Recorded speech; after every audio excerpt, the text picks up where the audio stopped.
Where is one of LEC's brightest talents going to end up? Well, you're going to find out on tonight's episode of PERKZ WATCH 2020.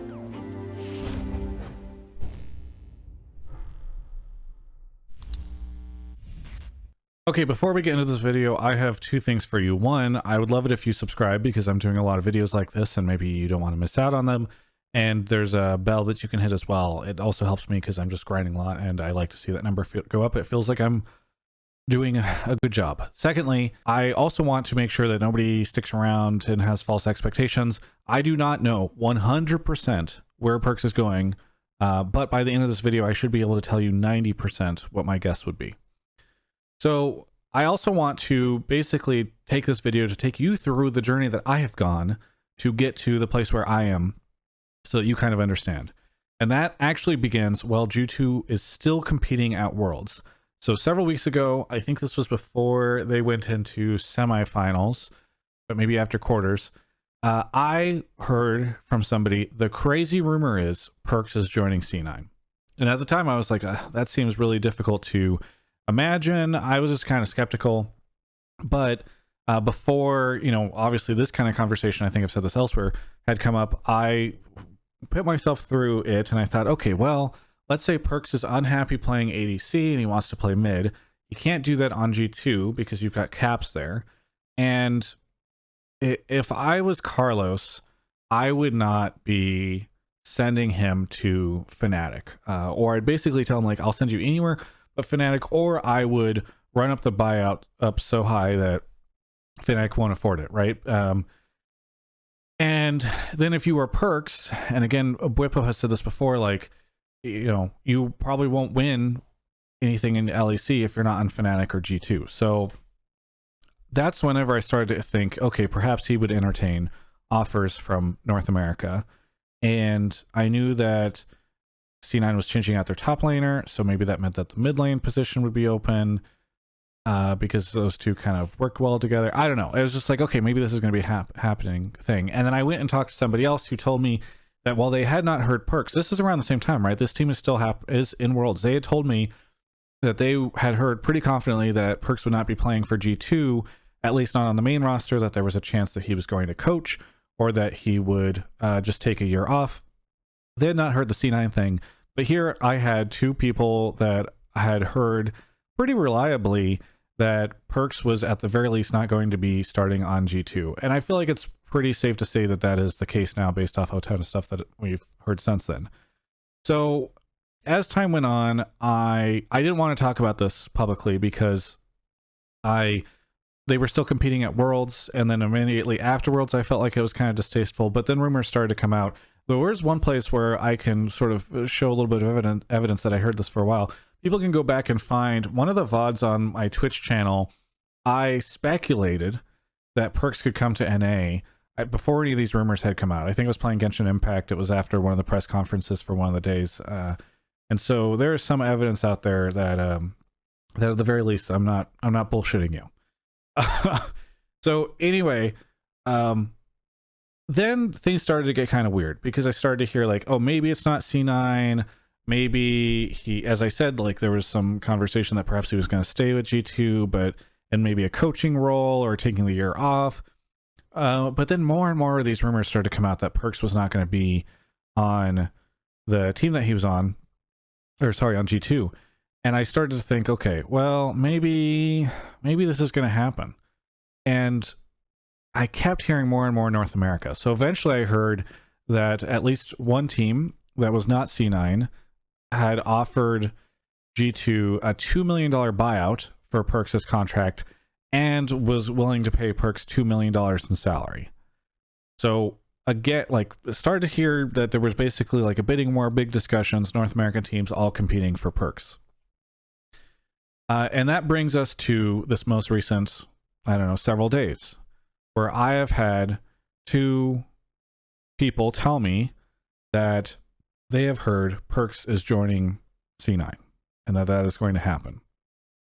Now, the reason why I'm going to tell you that I'm 90% sure he's going to C9 rather than 100% is because there have been a lot, like more than anything, I've just heard like PERKZ is doing this, PERKZ is doing that, PERKZ is doing, so I don't know if There's just a lot of information out there because things keep changing or because people are fabricating stuff or whatever. But I just am a little nervous to say with 100% confidence that this is occurring, even though I do have 2 sources telling me it, just because I've heard a lot of other things from a lot of other places. So I think it's kind of vague, and it does seem like there's a lot of stuff changing frequently. Most recently, by the way, I did also hear that G2 was asking for a $2.5 million buyout from him. Again, from a single source, so take it what you will. All this stuff I say, take with a grain of salt. But again, if I was to bet money right now, I would very, very much say that PERKZ is coming to North America. And then I would say with a pretty high degree of certainty that C9 is the team that he is going to join. So we will see what ends up happening, because I don't know. I mean, there are people all over Reddit and Twitter that whenever I talk about this stuff or other people talk about it, they say there's no way PERKZ would ever leave EU. But I feel pretty confident that he is going to.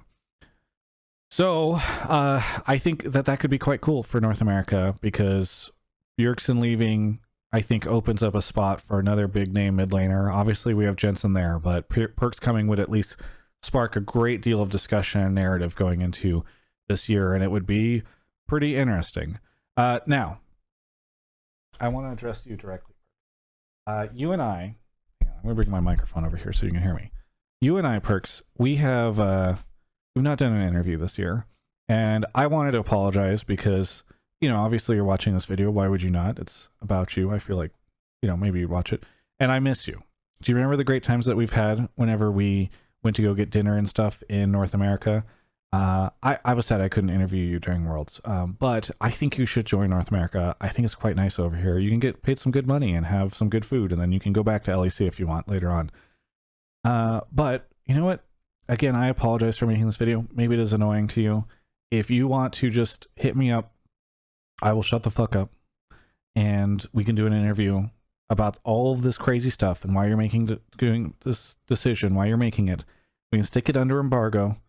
I'll even coordinate with Jack on like when we release it, assuming you're going to Cloud9, and everything will be great. But I really do hope that you make it over here, buddy. And I apologize if this has been annoying.